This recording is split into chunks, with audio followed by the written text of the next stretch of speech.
প্রতিনিয়ত উন্নত হচ্ছি আমরা, উন্নত হচ্ছে আমাদের চারপাশ। প্রযুক্তির কল্যাণে আমরা এগিয়ে যাচ্ছি, হাতের মুঠোয় পেয়ে যাচ্ছি পুরো বিশ্ব।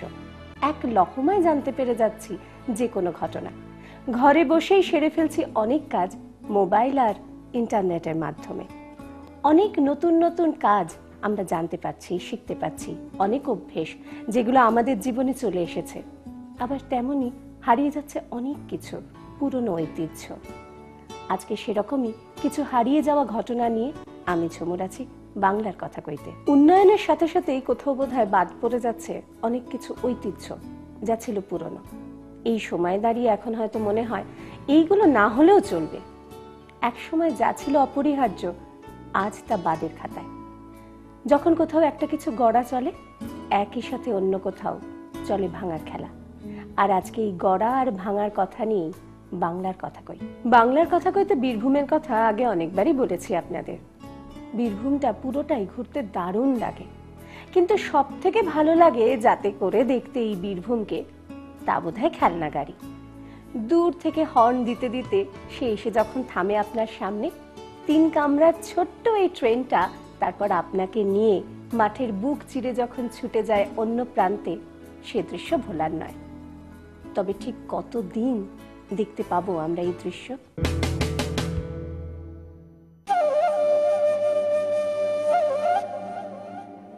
বাংলার প্রাচীন ঐতিহ্যগুলির মধ্যে অন্যতম হল বাংলার টয় ট্রেন। 3 কামরা বিশিষ্ট সরু লাইনের এই গাড়ি আজ প্রায় দেখা যায় না বললেই চলে।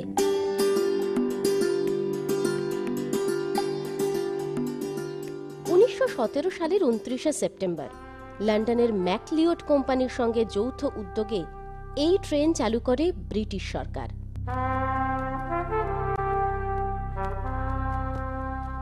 বর্ধমান থেকে কাটোয়া, বাঁকুড়া থেকে দামোদর পর্যন্ত, কালীঘাট থেকে ফলতা পর্যন্ত ও আমোদপুর থেকে কাটোয়া পর্যন্ত এই ন্যারো গেজ রেলপথে যাত্রা শুরু হয়।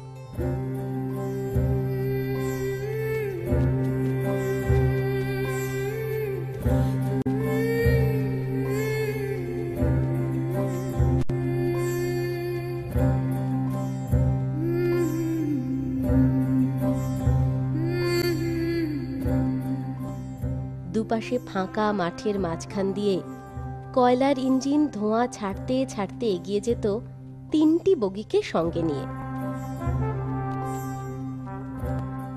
কিন্তু আজ কয়লায় নয়, টয় ট্রেন চলে ডিজেলের সাহায্যে। ঘন্টায় 15 কিলোমিটার বেগে এই গাড়ি ছুটত এক প্রান্ত থেকে অপর প্রান্তে।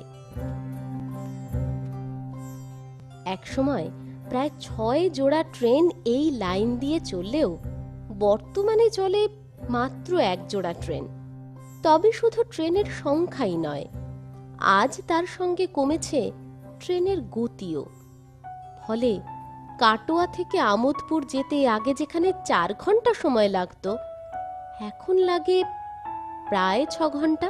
কাটোয়া পর্যন্ত যেতে গেলে টাইমটা যদিও বেশি লাগে, কিন্তু তাহলেও ওই চেপে একটা মজা আছে। বাসে গেলে তো অনেক জার্কিং, রাস্তা খারাপ।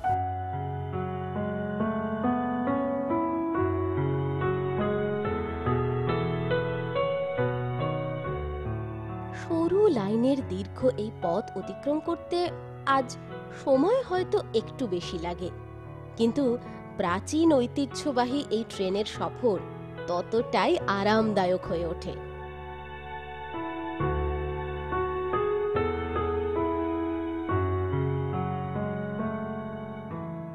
একসময় এক স্থান থেকে অন্য স্থানে যাওয়ার জন্য একমাত্র উপায় ছিল এই ন্যারো গেজ ট্রেন, যা আজ বন্ধের মুখে।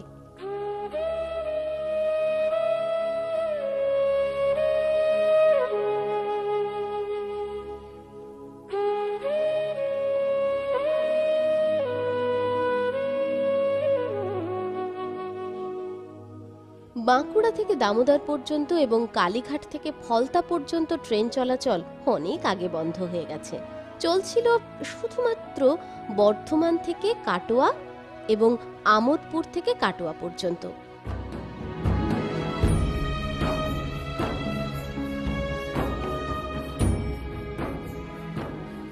কিন্তু বছর দুয়েক আগে বর্ধমান কাটোয়া ন্যারোগেজ লাইন বন্ধ করে ব্রড গেজ লাইন তৈরি হচ্ছে। বর্তমানে শুধুমাত্র কাটোয়া আমোদপুর পর্যন্ত 53 কিলোমিটার এই ন্যারোগেজ লাইনে সারাদিনে 2টি ট্রেন চলাচল বাঁচিয়ে রেখেছে বাংলারই প্রাচীন ঐতিহ্যকে। 2টো করে ট্রেন আসে, 2টো যায় সারাদিনে, আর ভোরবেলা 5:45-এ ছাড়ে। যাত্রীরা যাওয়া আসা করে, আসে যায়, খুবই ভালো লাগে আমার।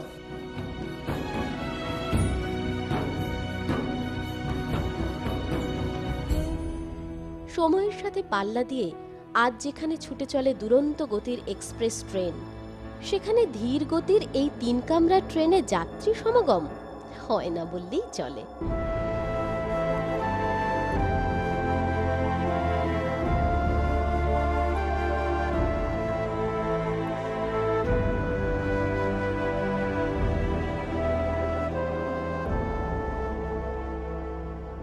আর তাই হয়তো হারিয়ে যেতে চলেছে এই টয় ট্রেন।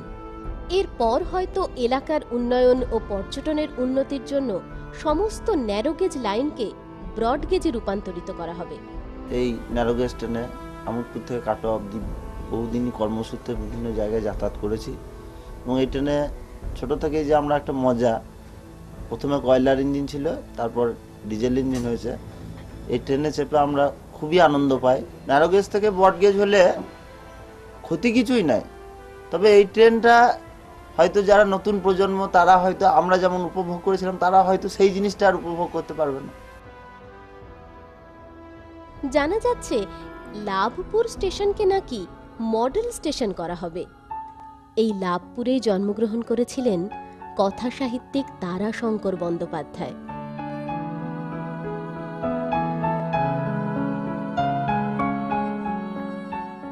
এছাড়াও এখানে রয়েছে অনেক ঐতিহাসিক স্থান, যেমন হাঁসুলি বাঁক, 51 পীঠের এক পীঠ ফুল্লরা, অট্টহাস, এরকম অনেক সতীপীঠ রয়েছে এই রেলপথের মধ্যে। ফলে ভ্রমণ পিপাসুদের কাছে এই লাইন খুবই গুরুত্বপূর্ণ। কিন্তু আগামী দিনে থেমে যেতে চলেছে এই টয় ট্রেনের চাকা। বাড়ির পাশ দিয়ে ছিকছিক করতে করতে আর ছুটে চলতে দেখা যাবে না 3 কামরার এই টয় ট্রেনকে। শুধু স্মৃতি হয়ে থেকে যাবে কাটোয়া আমোদপুর ন্যারোগেজ রেলপথ।